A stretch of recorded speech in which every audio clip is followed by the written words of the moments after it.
Bene, sono le 14 e qualche minuto, quindi riapriamo questo incontro con Radici, Terra e Sentimento, primo festival della poesia di Ivrea.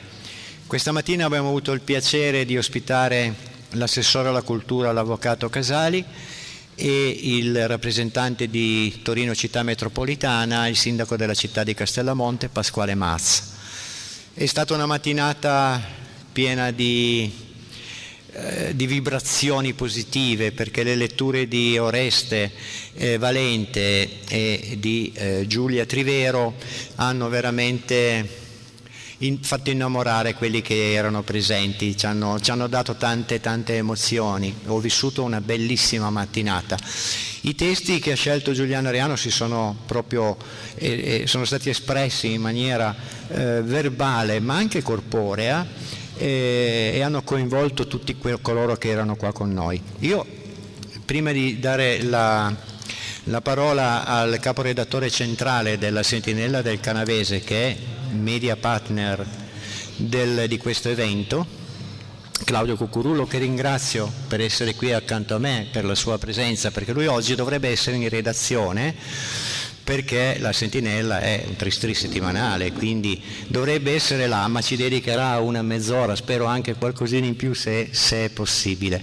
Ricordo ancora due cose importantissime per i poeti e le poetesse che non erano qui stamattina. Allora, il 21 marzo del 2023 ritorna l'appuntamento con la Giornata Mondiale della Poesia. Ecco, in questa occasione il festival si sposta e il libro Inquietudine si sposta al centro congressi del comune di Saint-Vincent, patrocinato dal comune di Saint-Vincent, alle 20:45. Una sede che è in Valle d'Aosta, ma che significa come la poesia supera lo spazio, supera il tempo, supera i chilometri. Quindi gli amici del Cardo, della sezione del Cardo, sono scesi ad Ivrea e gli amici del Calamaio si sposteranno al centro congressi di Saint-Vincent. Un'altra occasione per fare poesia e stare insieme. Secondo appuntamento, lo ricordo, domenica 28 maggio alle ore 17, nell'ambito del Festival Letterario Borgo Libri 2023, ospitato a Palazzo Marini, quel di Borgofranco di Ivrea. Per i poeti e le poetesse che sono arrivate, vi prego e vi ricordo di fare l'accettazione qui al tavolo, qui alla nostra sinistra, e ritirare la loro copia. Detto questo, lascerei immediatamente la parola al caporedattore centrale della Sentinella. Grazie carissimo. Diciamo che utilizzo il mio intervallo, il mio tempo per il pranzo per stare un po' con voi, per me è un grandissimo piacere. Noi abbiamo partecipato con grande entusiasmo a questa idea, a questa iniziativa. Devo dire che la poesia è stata per troppo tempo trascurata. Per decenni mi sono sentito dire dai miei colleghi sì, la poesia, io leggo tantissime poesie, però alla gente non piace tanto, sì, però non è una cosa che tira, sì, però e devo dire purtroppo anche da tanti librai e da tanti editori per tanto troppo tempo si è trascurato si è trascurata la poesia. Per fortuna ci sono editori illuminati, e dico comunque hanno avuto l'idea e l'intelligenza di seguire insomma strade diverse, perché spesso ci sono dei forti pregiudizi che impediscono poi alle idee giuste, alle idee anche nuove, nel senso anche al passo con i tempi, di seguire le strade che poi portano a dei buoni e a volte anche ottimi risultati. E direi che il vostro libro, il raccogliere 40 poesie di persone insomma del territorio, basta leggere anche velocemente o leggere anche solo alcune per capire che ne valsa davvero la pena. Io vorrei solamente portare brevemente una mia come dire, la mia esperienza quotidiana. Io faccio il giornalista da quasi 40 anni e quindi in qualche modo ho a che fare con la parola scritta, ma ormai sempre anche più orale, grazie a internet, a tante altre cose che facciamo. E c'è sicuramente nella mia esperienza una grande differenza tra fare titoli e scrivere articoli, no? Si scrivono articoli, soprattutto nella fase iniziale della carriera si scrivono soprattutto articoli, a volte non si fanno neanche i titoli, via via che si va avanti, insomma io oggi principalmente mi occupo di titoli. E c'è una grande differenza perché nell'articolo ci si può esprimere molto meglio, con molta più come dire, tranquillità, anche se spesso si lavora velocemente. Però magari si fa parlare qualcuno, no? Si intervista qualcuno, si possono fare riflessioni. Nei titoli invece bisogna essere assolutamente essenziali, abbiamo solo poche parole e quelle parole pesano tantissimo. E mi permetto di, anche se non vorrei sembrare irriverente, paragonare la poesia appunto con la prosa, diciamo, no? Il prosa un po' scrive degli articoli e la poesia invece fare dei titoli, sintetizzare, ma sintetizzare non basta, bisogna anche naturalmente suscitare sentimenti, e mi sembra che questa è una grande difficoltà, no? Che tutti quanti noi abbiamo.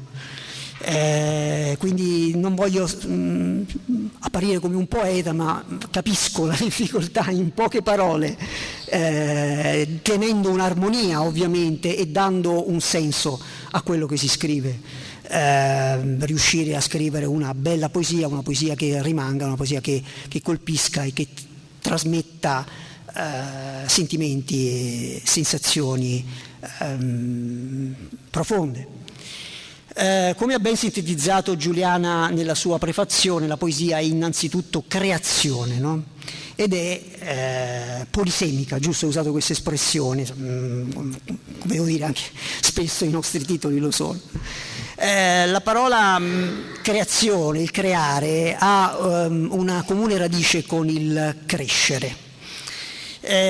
Io sono convinto che bisogna avere la capacità di crescere, e sotto questo punto di vista per me crescere è anche quello che è stato fatto da parte dell'amico Ennio, cioè identificare quelli che sono i nuovi movimenti, capire che il mondo sta cambiando. Oggi potremmo usare l'espressione che amano i cinesi per i tempi che viviamo, cioè viviamo dei tempi interessanti, che però la traduzione italiana secondo me non la rende tantissimo, forse è più giusto e più corretto parlare di tempi terribili, o forse ancora meglio di tempi inquietanti, e si collega un po' al tema dell'inquietudine che avete dato per questa iniziativa. Io personalmente non identifico non do alla parola inquietudine un significato troppo negativo. Per me la parola inquietudine, cioè nell'inquietudine c'è una forza creatrice. Ci poniamo di fronte a una situazione difficile, ci rendiamo conto, magari spinti da un lutto o da un amore perduto o da una piccola delusione che ha toccato qualcosa alle nostre corde e si è trasformata in una mezza tragedia, no? A livello individuale o a livello collettivo, che ne so, la pandemia per esempio, oppure la guerra che ci sembra lontana ma in realtà ci tocca da vicino. Ebbene, di fronte a questo si sprigiona una forza vitale, si sprigiona una reazione, e probabilmente dopo una cosa del genere c'è anche una rinascita.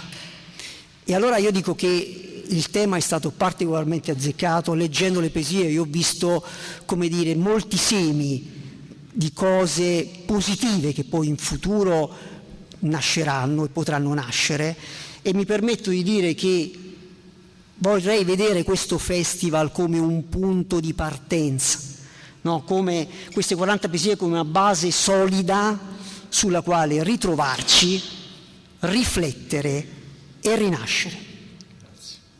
Grazie. Grazie Flavio.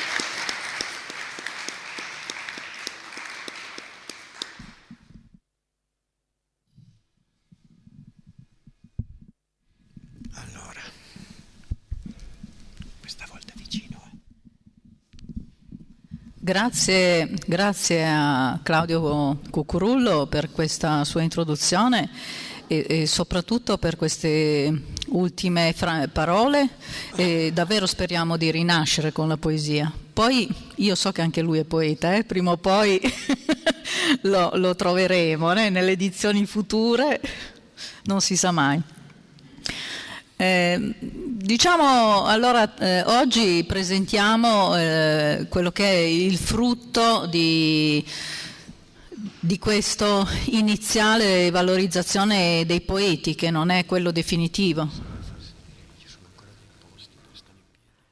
Ah sì, se qui davanti ci sono dei posti, no, non state in piedi che è scomodo.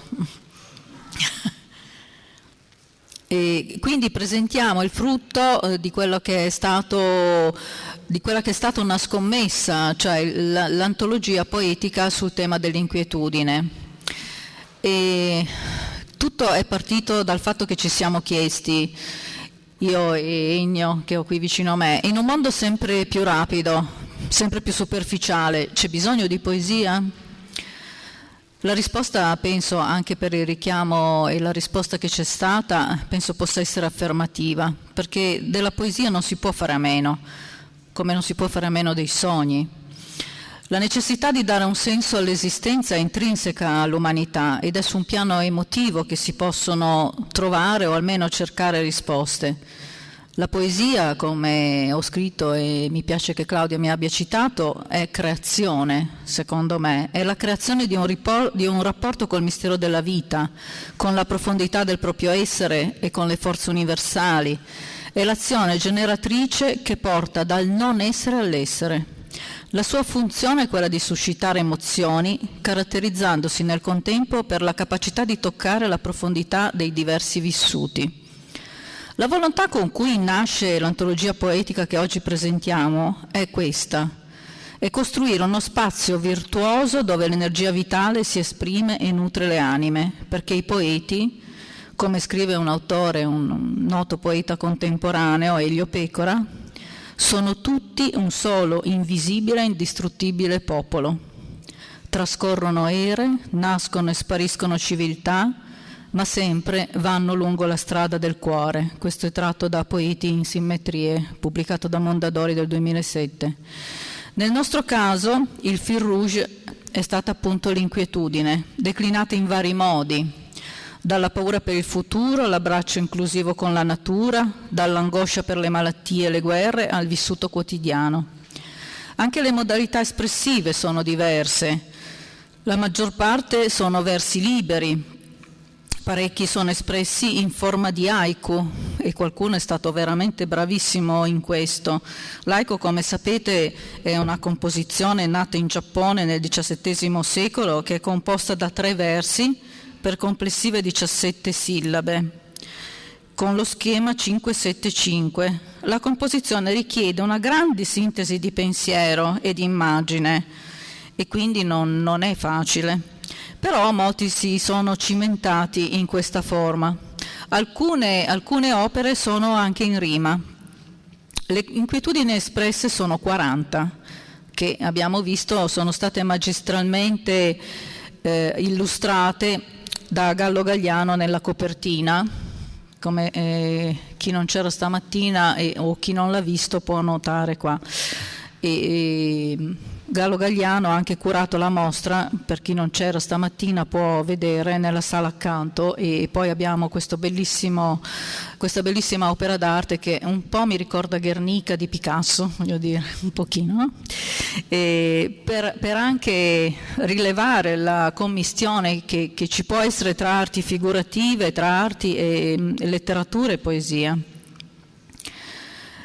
Rispetto ai poeti che hanno aderito sono ben 40, noi inizialmente avevamo pensato un numero di 30 E poi in effetti abbiamo avuto una risposta notevole. Alcuni, mi spiace, sono anche rimasti fuori da questa prima pubblicazione perché sono arrivati fuori tempo massimo e purtroppo i tempi di pubblicazione, purtroppo e per fortuna, insomma, necessitano anche una programmazione, ma chi è rimasto fuori non è rimasto fuori per sempre. Guardo la signora qui che so che è una di quelle che avrebbe voluto partecipare, perché insomma speriamo di poter raccogliere anche l'invito di Claudio Cucurullo, cioè di poter andare avanti, insomma.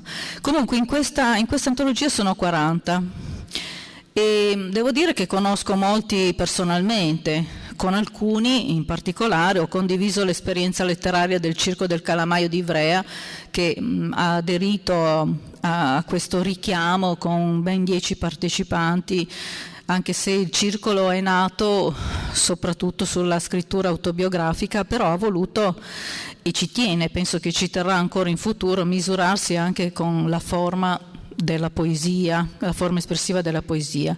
Altri so che appartengono al Circolo Poetico Il Cardo di Aosta, che è un'altra bellissima realtà poetica, che ringraziamo la Presidente, che sappiamo che è qui con noi, e tutti i partecipanti.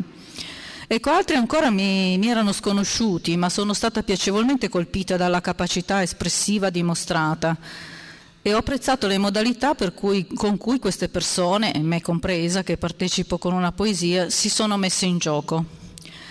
I poeti pubblicati, anche se non originari, perché questo era un vincolo che noi chiedevamo, risiedono in Piemonte e in Valle d'Aosta e molti abitano in questo pezzo di terra della provincia di Torino, il Canavese, anche perché noi questa iniziativa è inserita in Ivrea, città capitale del libro 2022, e ci pareva particolarmente significativo questo momento e anche significativo il rapporto col territorio, che è uno dei cardini del lavoro anche che fa Ennio Pedrini. Lui nelle sue pubblicazioni il suo obiettivo è sempre quello di valorizzare il territorio e di creare un legame col territorio. Dicevo che da questo primo nucleo potrebbero nascere altri progetti, almeno ce lo auguriamo, perché è bello sapere che c'è tanta voglia tra le persone di sperimentare, guardando con attenzione i sentimenti e il mistero della vita. Intanto scandaglieremo anche attraverso le loro poesie il tema prescelto, appunto ascoltando l'interpretazione che è stata data da parte dei 40 poeti. E leggendo i testi vedremo che ognuno ha espresso una propria visione, romantica, realista, dura, sognante, ma tutti ci regaleranno attimi di riflessione che ci aiuteranno a svelare varie sfaccettature dell'inquietudine. E proprio perché l'inquietudine non è vista solo dal punto di vista negativo, ma è un aspetto secondo me positivo, perché ci aiuta anche a crescere, voglio chiudere citando una frase della scrittrice Emily Bronte che dice: solo gli inquieti sanno com'è difficile sopravvivere alla tempesta e non poter vivere senza. Grazie, e adesso lasciamo la parola ai poeti.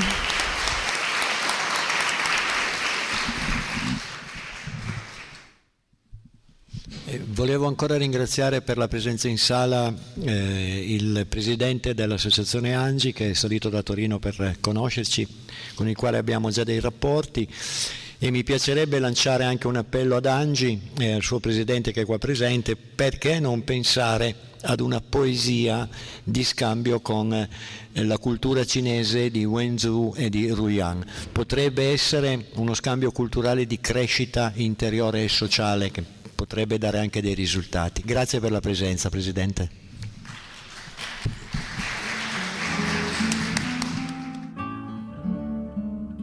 Questo richiamo, e tra l'altro volevo sottolineare che in effetti una delle poesie è scritta da un nostro amico che è qui presente, che proviene dalla Cina e che si è cimentato nella nostra lingua con una poesia sull'inquietudine molto bella che poi sentirete.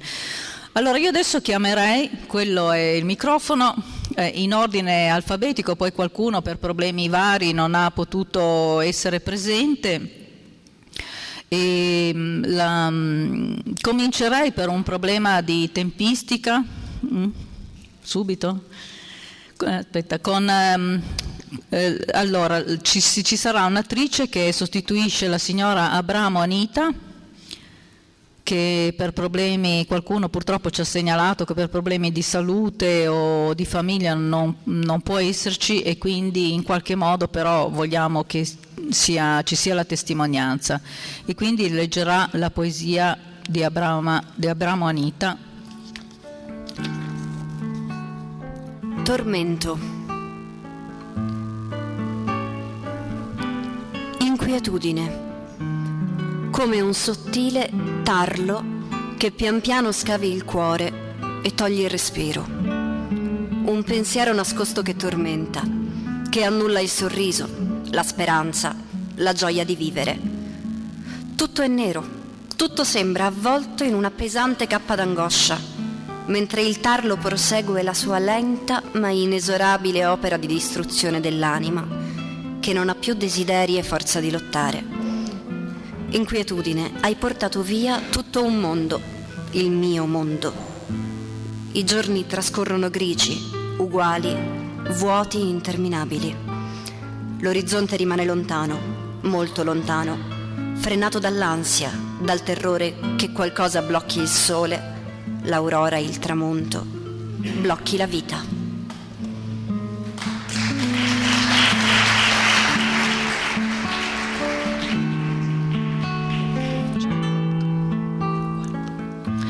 E chiamerei Giuliana Iroldi, che peraltro ricordo che ha anche una sua bellissima fotografia esposta nella mostra, perché lei è inquieta di natura ed è un bel valore aggiunto.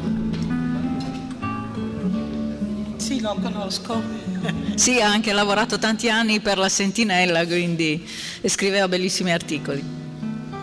Sì, e secondo me sì, quindi porto la mia testimonianza. Prego. Non so afferrarti. Non posso avvicinarmi a te neppure in punta di piedi. Esistono confini invalicabili, irraggiungibili o confusi con la mia inquietudine. Sei una terra straniera dove io mi perdo alla ricerca della parola giusta, ma non la trovo. Forse non c'è, o c'è quel vuoto che sai sempre creare quando ti cerco, ma non ci sei. Sì, non ci sei per me. Forse è solo questa la consapevolezza che devo afferrare e non te.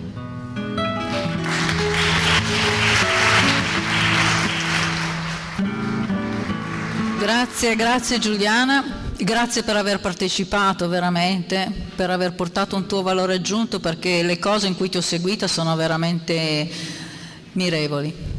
Chiamo adesso Sandra Baruzzi, se c'è, eccola qui, anche lei è un'artista a tutto tondo, ha anche una sua opera esposta qui, è ceramista, scrive poesie e fa un mucchio di altre cose.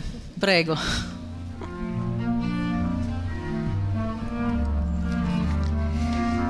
Un'inquietudine sottile, un nodo alla gola, la parola è muta, per le labbra rammendate l'una all'altra, per lo strappo dolente di distacco dal bacio, rabbia, inquietudine, risentimento.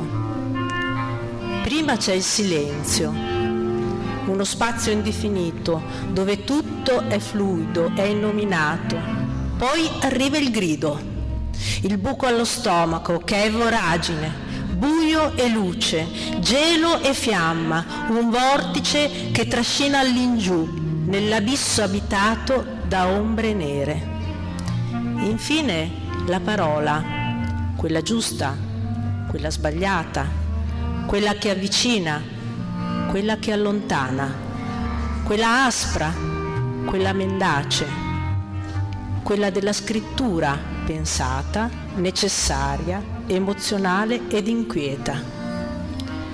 Un'inquietudine sottile, sempre presente, che alimenta parole dette e scritte, che ci sostiene per estremi, equilibrista sulla fune tesa della riga o della vita.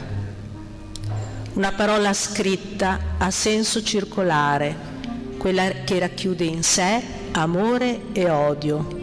Proprio quella può restare ammutolita, ferita aperta che inghiotte, o può essere una muta che si indossa per celebrare la fragilità e il nostro cambiamento nel tempo, quello presente dell'inquieto vivere. Da vittime o carnefici,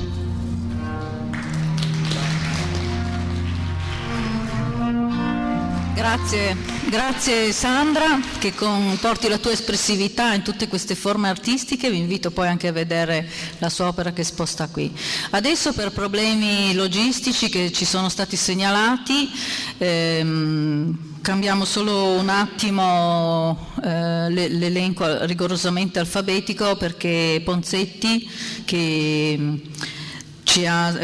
Giovanni ci ha segnalato che ha un problema di famiglia e quindi leggerà adesso la sua poesia. Lui viene da Orio, ha scritto tantissime poesie molto belle a mio avviso, e oggi ci porta questa sua Insonni ad occhi chiusi. Grazie. Che ci leggerà. Per Bacco quanta gente. Sai, a volte mi sveglio e non apro gli occhi, ascolto il buio, dentro e fuori, dove rumori scivolano tra nuvole, acqua e musiche antiche, tra un colore e un respiro già passato. Vorrei non essere più lì, vorrei ancora essere lì, e tutte le volte ancora di più, lo so, sono sempre dove sei tu, anima inquieta. Un filo segreto, una mano segreta mi lega a te e piano, adagio, stringe sempre. Grazie.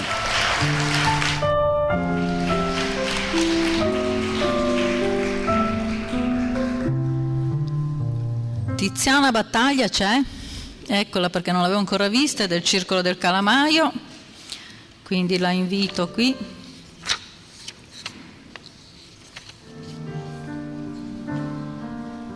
Prego, ciao. Luce e ombra. Dentro di me immagini e parole come frutti che non vengono raccolti, abbandonati, marciti. Parlo dall'altra parte di un vetro, come un pesce boccheggio. Cerco briciole di comprensione. Guardo con occhi buoni. Il riflesso mi acceca. Lascio andare la presa fino alla prossima ondata. Dall'orlo dell'acqua risalgo e mi trasformo in aria. Dal punto più alto cado come goccia, entro come seme nella terra o come spina. Nel buio mi protendo alla rinascita o rimango inerte. C'è ancora tempo. Diventare altro è inevitabile in questo cerchio oscillante lanciato fra luce e ombra.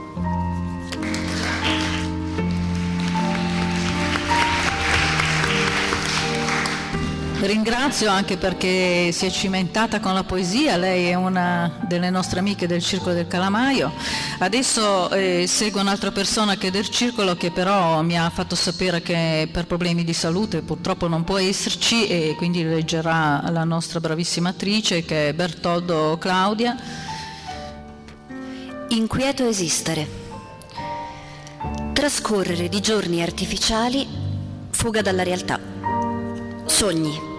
Immagini oniriche di speranze, sottili visioni di felicità, ambita, raggiunta, tregua, affaticata illusione, cuore che riparte, tormento, anelata fermezza di intenti, smarrita, memoria confusa, futuro assente, ingarbugliato presente, desiderio di vento, progetti scompigliati e dissolti nell'infinito, brama di pace, quiete, delirio, ciclone di riflessioni, velista dei miei giorni, mi appresto, allento la vela dei miei pensieri, andatura di bolina, atavico rimpianto di bonaccia mi sopravvive.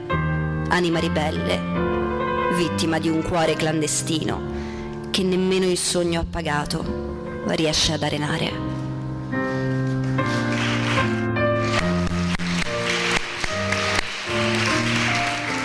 Grazie. Adesso chiamo Daniela Borla, se c'è o se non è ancora arrivata. Forse non è ancora arrivata, però mi ha detto che sarebbe venuta, quindi passiamo avanti, appena arriva la facciamo leggere. Giselle Bovar c'è? Ah, ok. Sì.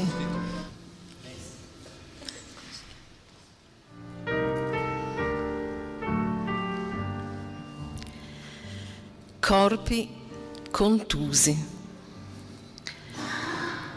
La luna è tornata a fare giorno nella notte dai suoni dimezzati,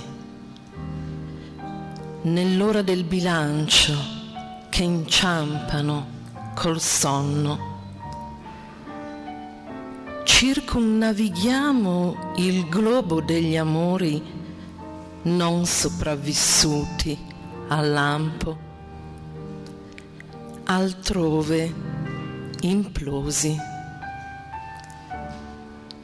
Tutto ciò che è caro va perduto nell'ossessivo divorare i giorni. I sentimenti pesantemente si accartocciano. I pensieri non restano appesi ad alcun ramo. Siamo corpi contusi e contundenti, da venti contrari, ributtati a mare, nel mare di tutto ciò che è inconfessabile, di ciò che resta come spaventapasseri al confine. Giselle Bovar.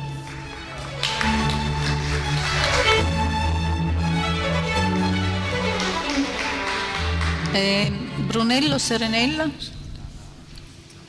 Ah. Vai in redazione. Solo un attimo che ci saluta il caporedattore. Grazie, complimenti a tutti, ho letto tutte le poesie, potete interrogarmi.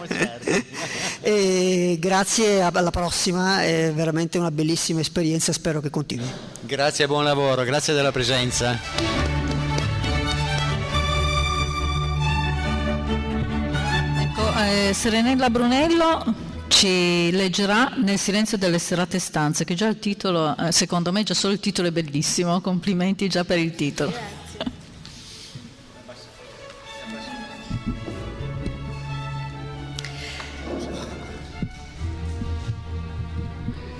Grazie. Oscuro male, come nebbia, invade la mente, riduce il guardo, stringe di tristezza il cuore, diventa ossessione e poi malumore, lusinga dell'aspettare e inedia del fare. A causa sua si chiudono imposte e porte, ed ogni scelta è cagion di vita o morte. I confinati nel silenzio delle serrate stanze sentono il tic-tac di un cucù canterino, un ritmo allegro che è stimolo al cammino, invito ad uscire, musica dell'andare e dell'incontrare. Ma loro non sanno, né memoria hanno, che il rimedio ad ogni malinconia è la compagnia. Per loro scorre come fiume il tempo, trascorrono giorni sempre mesti e uguali, sulla riva stanno, senza immaginar domani, non sono figli di utopie, ma portatori di miopie. Sempre son presi da sgomento se percepiscono del mondo lo scollamento. Sospesi come sono tra ieri e oggi, non trovan spazio né maniera per farsi carico dell'umana sorte. Oppressi dal mal di vivere, dal cruccio della morte, non tendon mano, né suggeriscon parola, tremano e pregano, ma nulla li consola. Schiavi d'ansia e pena, ciascun di lor triste vita mena.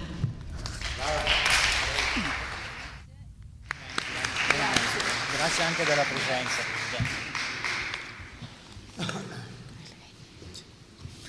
Grazie, perché voglio ricordare che il ruolo importante che svolgono comunque le associazioni come Cardo di Aosta, perché come noi che abbiamo già detto del Circo del Calamaio, perché si fanno promotori e attivatori, sono attivatori di cultura e attivatori di sensazioni, giusto? Ecco. Prego. Anche perché il suo ruolo è importante, quindi ci dica pure. Per noi il valore aggiunto di questo lavorare insieme è proprio lo scambio, il confronto. Possiamo davvero parlare di una crescita poetica comune. Non vediamo il poeta come una figura isolata, sola e sofferta, ma crediamo molto nello scambio. E ci sono stati anche degli esempi in cui ad un medesimo soggetto due poeti hanno dato sviluppi diversi, e questo è sicuramente una crescita, un arricchimento. Grazie, lei è la Presidente, Sì, vero? Sì. E da quanto esistete voi? Allora, da quando io so, dal 2012, perché sono entrata nel 2012, in realtà il circolo è nato molto prima, nei primi anni del 2000. E quindi c'è stata una successione di presidenze diverse, quindi già una lunga storia. Grazie anche della sua testimonianza, perché sì, ci vediamo appunto il 21, che peraltro ricordo è la giornata mondiale della poesia, e quindi a Saint Vincent, certo, e dicevo, quello che ha detto lei risponde anche a quello che ho pensato io quando ho parlato appunto e ricordato questa frase del poeta Elio Pecora, che i poeti sono tutti un solo invisibile e indistruttibile popolo, per cui mi sembra che la vostra esperienza risponda proprio a questo concetto. Grazie anche per aver partecipato e sostenuto questa iniziativa, grazie molte. Allora, visto che è entrata Daniela Borla, eccola qui, anche lei è un'artista a 360 gradi, fa di tutto, e certo, vieni qua, delle sue opere sono esposte nella mostra. Lei è una persona che io conosco ed è sicuramente inquieta, una persona inquieta e brava. Beh, inquieta in senso positivo, in Daniela. Senso positivo, sì. Quindi diciamo anche lei indaffarata. Inquieta e indaffarata. Prego, Daniela. Quanta bella gente. Voglio dire una cosa, io scrivo da tanto tempo, scrivo poesie, scrivo anche prosa, e ho notato che c'è non un mare ma un oceano che divide il fatto di scrivere dal fatto di leggere le proprie poesie.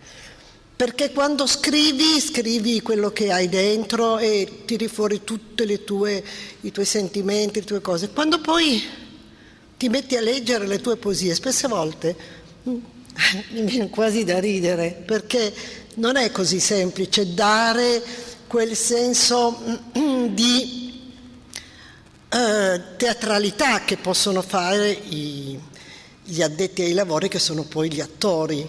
Quindi io leggerò questa poesia come sono capace di leggere. Andrai benissimo. Certo. Notte inquieta. Sì, aspettate un attimo, tiro su questa perché fa più fine. Notte inquieta. Ah, è sempre questa storia. Ecco, anche questa è una delle cose che quando scrivi non hai problema del microfono. Rimanevano le ore da attraversare prima della notte, prima del sonno. Rimanevano le ore lunghe, eterne. Erano le 9 di una sera pazzoide, degna di un ricovero alla neuro, ma non ci fu nessun ricovero. E attendere che gli occhi si asciugassero fu estenuante. Subentrò la stanchezza e il viaggio si confuse tra la musica notturna e le luci di una strada diversa dal giorno. Quando la percezione cambia e le distanze si annullano, e poi ci fu il ritorno e la notte fece la sua parte. Voilà. Grazie Daniela. Grazie di questa tua partecipazione. Grazie mille. Allora adesso chiamo Alessio Canale Clapetto, che è responsabile peraltro come lavoro, responsabile della Biblioteca Civica di Castellamonte, e abbiamo scoperto essere anche poeta.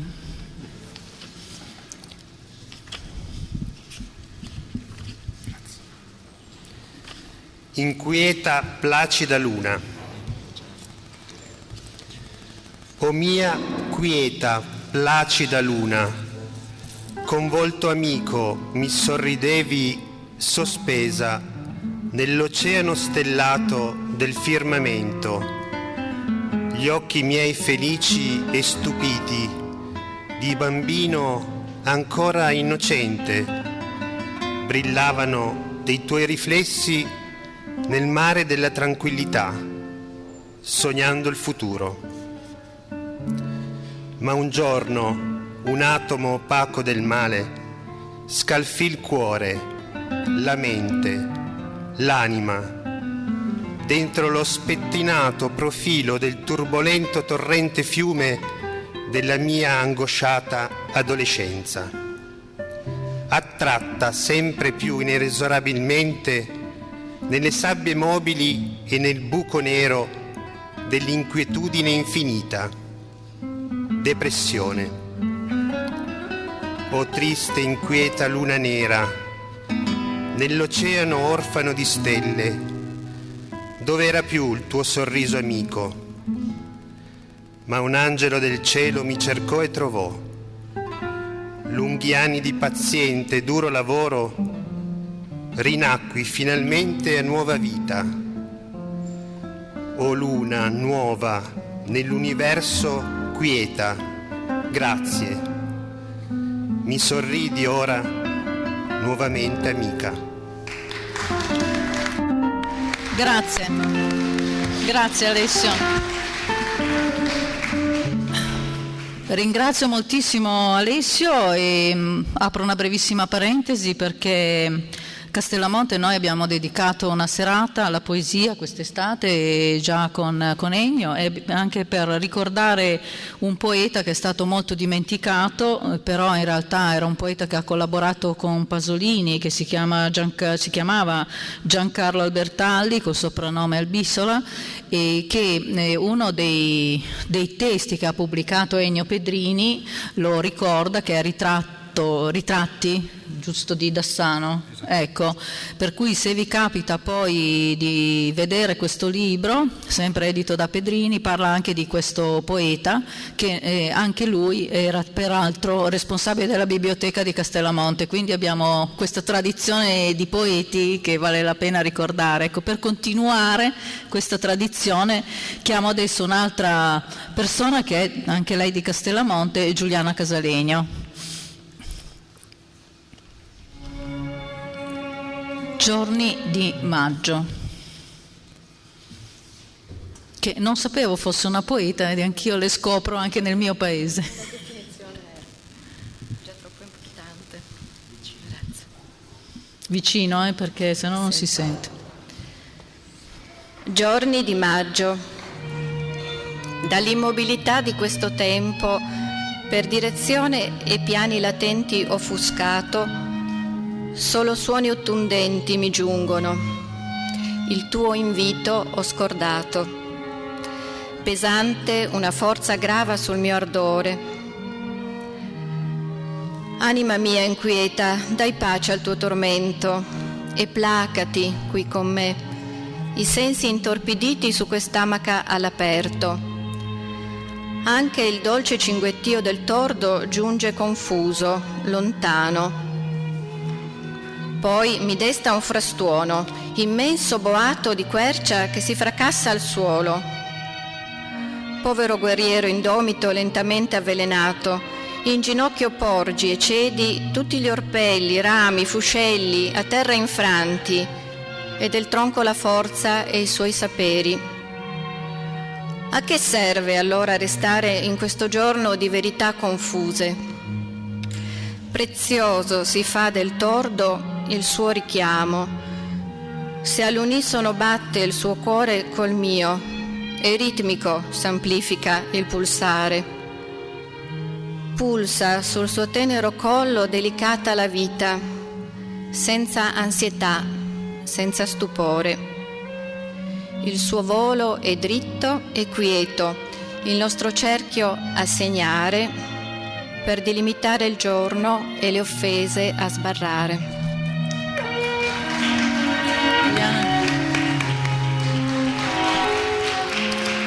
Un'altra Giuliana, siamo già in tre poetesse Giuliana. C'è anche Santa Giuliana di Ivrea, per sopportare Ennio, vedi, mi faranno santa anche me. Chiamo adesso Sara Caterina Casiccia, se c'è in sala. Non c'è? Può leggere lei? Nell'aria della sera. Ho visto la mia ombra farsi lunga sotto i miei passi e scolpire per sempre la mia forma nell'aria della sera. Ho smesso di sentire le mie gambe per quanta strada hanno consumato, ma loro hanno continuato a camminare verso l'orizzonte che scivola lontano.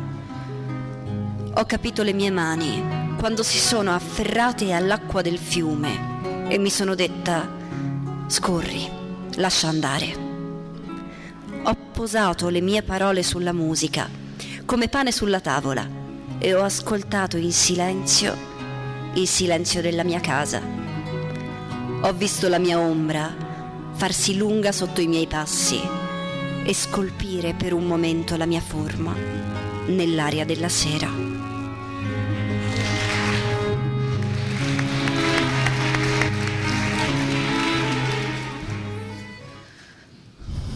Chen Chong c'è, perché l'ho visto prima. Ecco, lui viene dalla Cina e ha scritto però una poesia nella nostra lingua bellissima, tra l'altro, e quindi siamo molto contenti. Notte, vero? Sì.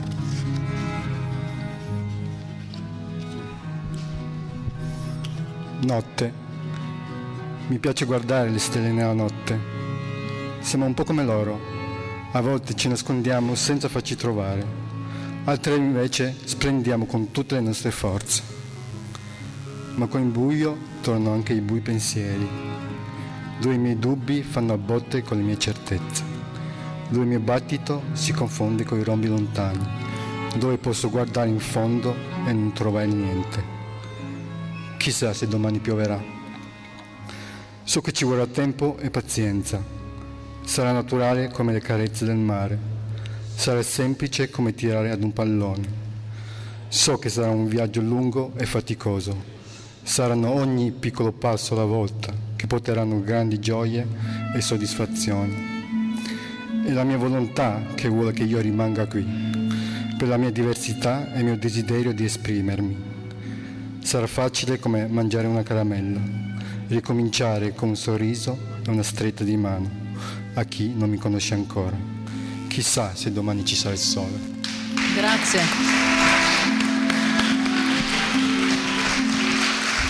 Devo fare veramente i complimenti perché si coglie che c'è un controllo della lingua italiana che non sempre nemmeno noi italiani abbiamo, quindi complimenti veramente perché è un bellissimo scritto, una bella poesia. Allora, adesso Claudio Chirivi, che ho visto in sala, quindi sono sicura che c'è, che è sempre un nostro amico del Circolo del Calamaio, che ormai si è scoperto essere poeta. Professore, non vada via, Ugo Cardinale, almeno saluti. È il curatore del Festival del Classico che c'è appena stato a Torino, che adesso se lo sta svignando, ma poi ci porta i saluti. Prego, Claudio. Inquieta simbiosi, li attraversi come sa fare un ingannevole refolo di vento avvelenato. Malefiche spore sporgi nei giardini delle loro inconsapevoli anime. Vittime, ignare di quell'indebita intrusione, subiranno l'inquieta simbiosi. Apparenti innocui sbuffi ventosi ora trasformi in scompigli interiori. Conosco gli affanni imposti dal tuo dominio e m'oppongo a quel che posso. Nelle apnee del respiro restiamo tutti sospesi, aspettando una effimera quiete. Solamente allora proveremo a rintuzzare lo sconquasso. Come dispersi eroi attici abbiamo occhi per scrutare l'orizzonte. Temiamo l'avverso destino. Grazie Claudio. Bella poesia. Ecco, io approfitto un attimo perché vorrei che il professor Ugo Cardinale ci portasse almeno i suoi saluti, perché lui è stato a lungo preside del liceo Botta qui ed è il curatore del festival che fa col Circolo dei Lettori del Classico a Torino e quindi un grande esperto e siamo onorati di averlo qui. Venga, ci porti i suoi saluti, professore. Tra l'altro il festival ha avuto un successo incredibile a Torino ed è molto seguito dai giovani e questo è di nuovo un bel elemento. Prego, prego. Sì, è molto gentile, ma io sono molto contento di questo festival e infatti proprio ieri facevo i complimenti alla dottoressa Reano perché credo che in questo momento il linguaggio sia impotente e il linguaggio della poesia che sintetizza in maniera fulminante situazioni complesse mi pare veramente che cada nel momento giusto, nel momento adatto. Quindi complimenti e auguri a tutti i poeti, a tutte le poetesse e complimenti agli organizzatori. Grazie, grazie dei suoi saluti. Ci ha fatto molto piacere la sua presenza. Grazie. Adesso Marilena Corato, che per problemi di famiglia non ha potuto esserci, se può l'attrice leggerla, grazie. Sono haiku, dal titolo che li unisce un po' tutti, in realtà fuorviante. Lotta interiore, realtà fuorviante, hai le ore contate, presto guarirò. Lungimiranza. Nuvole bianche per chi sa osservare, doni in arrivo. Ansia. Onda passata, respiro e mando via. È stata dura. Cambiamento. Risveglio sensi, non temo la novità, sprigiono luce. Lo specchio. Cos'è una bugia? Un rifugio antico. Mento ancora. Il risveglio. Nutro la mente, il mio cuore ringrazia. Dormo serena. Grazie, grazie.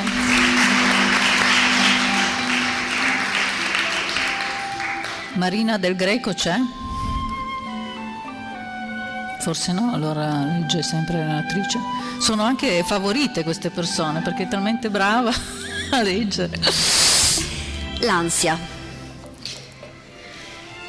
Ti insidi in attesa, nei pensieri sereni, intrusa, silenziosa, con l'aria innocente e l'aculeo velenoso.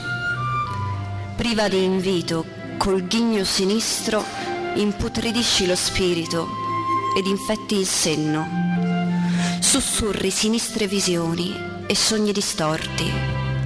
Brezza bugiarda che sibili, soffi e spazi via il riposo, e il solo ascoltarti ti rende tempesta.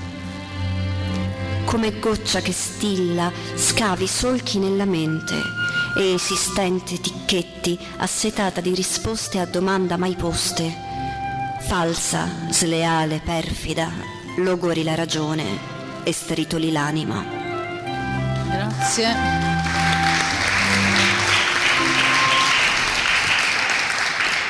De Matteis? Rosalia? C'è lei com'è? È Rosalia o Rosalia? Rosalia.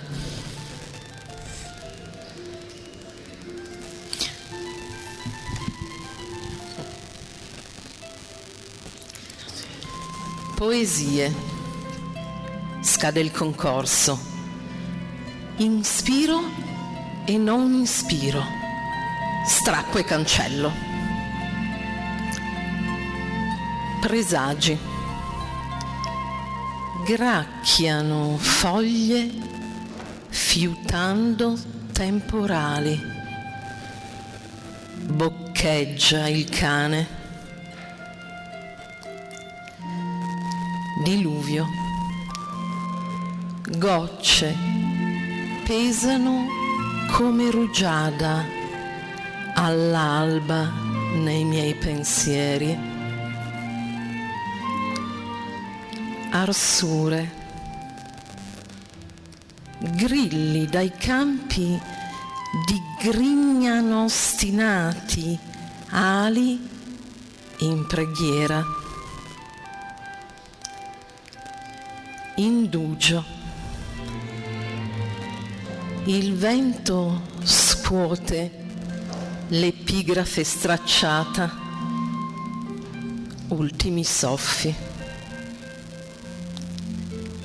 Fine dei giochi.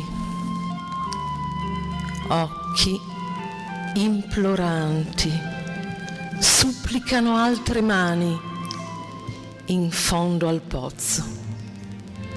Grazie. Grazie. E vorrei solo dire che qui davanti c'è ancora qualche posto libero, se volete venirvi a sedere, perché sennò qui rimangono vuoti, voi state in piedi.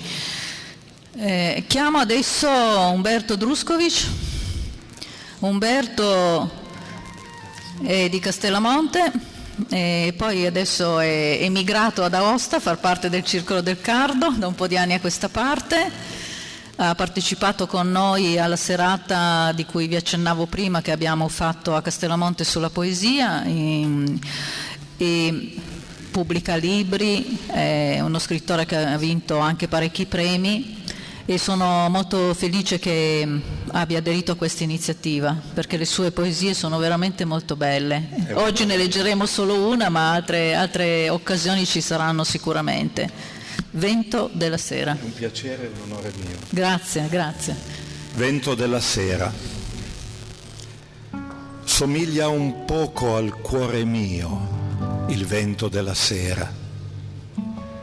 Quando il giorno volge al suo finire e tocca a lui cercarne il senso, quel filo che ogni cosa unisce e cuce, dando al tutto il suo valore, un significato, il giusto peso nella trama della vita. È inquieto, non sa bene dove andare, fluisce rasente ai muri delle case e a volte con leggero soffio un refolo soltanto che la polvere solleva in pietoso gesto, quasi d'amore. Impetuoso invece è in altre sere, ove degli alberi le fronde sbatte, le scompiglia, ne lacera le foglie a guisa dell'ansia che degli umani percuote il petto. Poi si calma all'apparire delle stelle, che di lassù forse di noi ogni anfratto sanno, ma non parlano.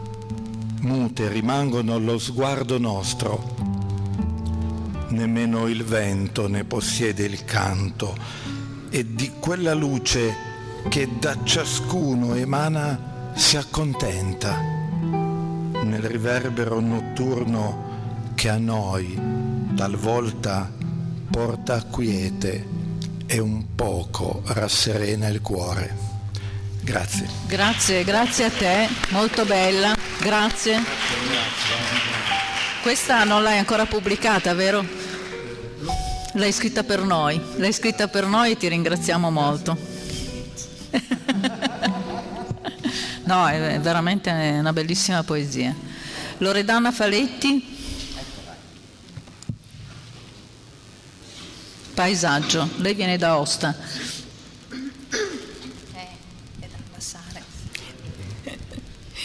Anch'io faccio parte del Circolo del Cardo. È una poesia breve. Paesaggio. C'è una coperta scura di nembi sopra la conca della montagna che preme e gradatamente trasforma l'autunno verde giallognolo diffuso in inquietante contrasto tra luce e tenebre che l'anima riconosce. Grazie. Grazie molte. Ci vedremo il 21 allora. Rosanna Frattaruolo, l'ho vista prima, dovrebbe esserci. Eccola, forse che sta arrivando. Lei è di Rivarolo Canavese, anche lei scrive moltissimo, abbiamo l'onore di averla qui con noi e la ringraziamo molto per aver aderito alla nostra antologia. Lei non è, per sua scelta non mette i titoli, quindi è una scelta mia averlo messo, ma perché... Sì, ma va benissimo. Ricordo di essere stata un cervo volante. Ricordo di essere stata un cervo volante. Solo qualche insonnia fa. Ho guardato poi il sole dritto negli occhi e sono finita nella macchia nera della mia retina. Ipovedente, ho mangiato larve sacre di scarabei e il buco nero ha fatto indigestione coi miei peccati, sputandomi in faccia i noccioli. Il guardiano del tempio però non perdona e mi trasforma, senza contraddittorio, in una cimice asiatica. Continuo ad uscire di casa senza le scarpe. Grazie. Grazie, è molto bella. Grazie, complimenti per il suo lavoro. Se ci vuol dire due cose di quello che fa, proprio velocemente, visto che anche lei fa parecchie cose sulla poesia. Sì, io scrivo ormai da qualche anno e mi occupo anche della poesia di altri autori, quindi ho una rubrica che curo e poi faccio parte di un'associazione culturale che opera soprattutto sul territorio di Torino, che è Periferia Letteraria. Ecco, quindi un'altra associazione, esatto. So che fate molte iniziative con un taglio particolare. Esatto. Perché partecipa anche una nostra... No, ma qui ci sono tante amiche, Giordano. C'è anche Sandra, c'è Sandra Anna, Baruzzi. Sì. Esatto, Silvia Rosa, quindi siamo un gruppo di poeti che collaboriamo tanto. Quindi assieme. È bella anche questa voglia di fare le cose insieme. Poesia è condivisione, soprattutto nell'ultima fase, no? L'atto creativo, come sentivo all'inizio, la poesia è atto creativo, poi diventa atto sociale, nel momento in cui ci si relaziona con un pubblico come questa sera, come questo pomeriggio, quindi diventa anche un atto sociale. Grazie molte anche per la sua testimonianza. Grazie a tutti per aver partecipato. E adesso chiamo Lara Fresc, Angoli Ciechi. Lei è del Circo del Calamaio, è bravissima, lo posso dire perché sono anch'io del circolo, nel comporre haiku. Noi la invidiamo, ci abbiamo provato tutti, ma solo lei di noi del circolo, poi altre l'hanno fatta benissimo, forse adesso qualcuna del circolo è arrivata vicino al tuo livello e poi la sentiremo. però lei ha anche il vantaggio di riuscire proprio di essere innamorata di questa forma poetica un po' particolare, no? Prego, Lara. Irrazionale desiderio di eternità. Senza un domani, nei giardini più bui, la neve brilla. Il vano tentativo di fissare un ricordo. Brilla la notte, petalo di rugiada sotto la luna. L'illusione del traguardo, come un miraggio, acqua in mezzo al deserto, tu, la mia quiete. Il richiamo alla scelta. Il mare non sa la magia dell'amore, saper restare. Dare un nome alla tempesta. L'arcobaleno, solo a chi sa danzare sotto la pioggia. Forte ma anche fragile. Buchi nell'acqua, ferite nello specchio della bonaccia. Grazie Lara, grazie. Bellissimi, bellissimi. Ecco, voglio rivelare un piccolo aspetto per dire i legami che si creano e anche attraverso la poesia, perché Lara Fresca ha avuto come professoressa Giuliana Iroldi e entrambe adesso sono qui sulla stessa antologia, perché mi dicevano che quando Giuliana insegnava parlava spesso della poesia e questi sono i semi che ha raccolto. Adesso direi di anticipiamo un po' l'intervallo in modo da iniziare un pochino prima. Ecco, sì. Cosa ci dai tu? Direi che adesso sospendiamo una mezz'oretta per una fetta di dolce con un tè, socializziamo, ci conosciamo tra poeti e poetesse e poi riprendiamo per la chiusura, per le ultime letture.